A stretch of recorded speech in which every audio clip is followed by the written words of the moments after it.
What's up, my man? Ano ba naging lingkod? Si John Moto Vlogs. Nandito tayo sa John Moto Shop.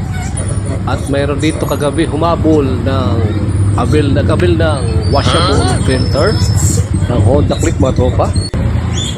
So ayan, at pre-install na rin yan, mga tropa. Abil siya ng washable air filter. Ayan.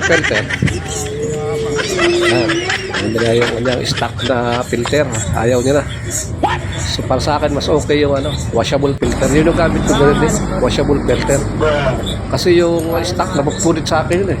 Napupunit yung para papel. So washable filter Okay, alright. Nagulat, John Moto Vlogs. Mga kabel, dito lang sa John Moto Shop. Alright.